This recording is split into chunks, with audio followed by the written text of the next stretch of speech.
Venezuela is getting the FAFO, the FAFO, you know what I'm talking about, treatment. President Trump laying down the hammer on the cartels authorizing CIA operations in Venezuela. And new tonight, the Washington Post reporting U.S. Special Operations helicopters and B-52 bombers have flown within 90 miles of that country. Joining me now on set, Pennsylvania Congressman Dan Meuser. Congressman, great to see you. Is there any pushback from Republicans who you know about this getting close to needing war powers from Congress? Or are people cool with what's happening in this battle against narco-terrorists? Yeah, great question. And even with the shutdown, I talk with a lot of members from Foreign Affairs and Armed Services Committee. And look, our job is to have oversight, but our first job is to support the president in his focus on keeping the American people safe. Venezuela, as you said, FAFO, you know, they're getting a lesson in it. I mean, they've had hundreds of tons of illegal drugs coming into our country.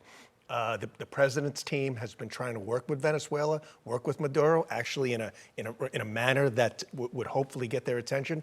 The White House is incredibly frustrated, as is anyone in the know on Venezuela's actions, on their lack of keeping cartels down. I mean, as you know, Maduro is classified as a narco-terrorist.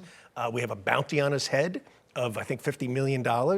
He's a really bad guy. He's destroyed that country, and he's not going to destroy ours. And we're going to stay focused on that. And by the way, we passed billions of dollars in the recent BBB to support the president's efforts on going to war with the cartels. Right. I'm not laughing at what's going on, but I see the president just looking at our military and saying, why do we have this incredible military and all this equipment if we're not going to use it? And this is protecting the American people when you have this narco-terrorist nation that's right off our shores.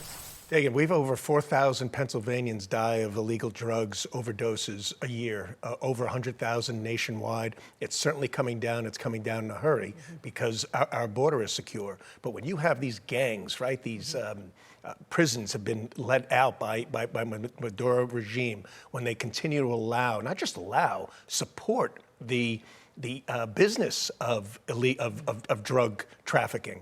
I mean, that business has now gone from, just in the last 3 years, my numbers say from $5 billion to $8 billion, and it's more than that within Mexico. But all of it is coming to an end. We're supporting the president.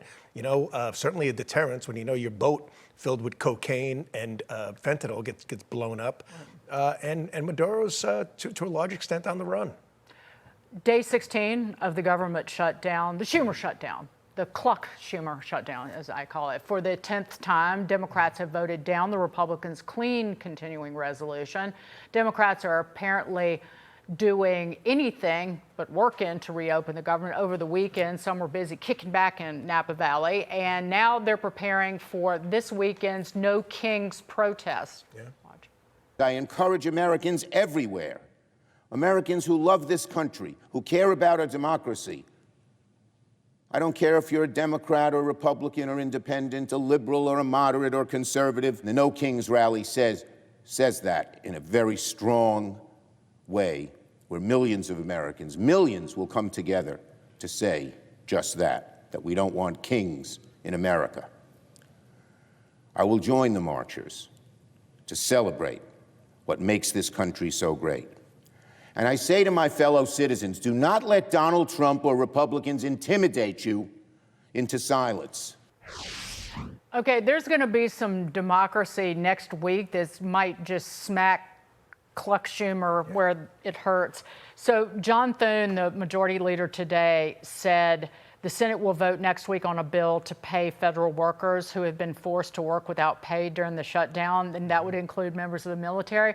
That will force the Democrat senators to, you're either voting to pay people or not. I think that, will that be a turning point potentially? You know, I don't know. Perhaps if they have some rationality left in their heads. I mean, they spend a lot of time whining in more ways than one while we're winning.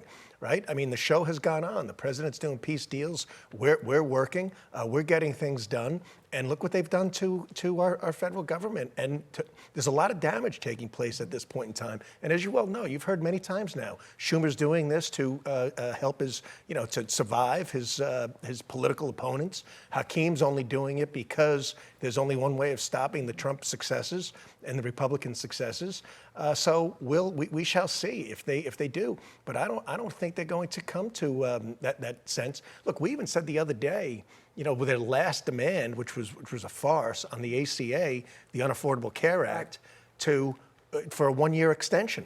They've even stated that no, they're not interested in a 1-year extension. They want to be there with their people on the so-called No King's Day, the anti-American protest, and see what happens after that. Great to see you, Congressman. You too, Dan. Yeah, no kings, because we had a Revolutionary War.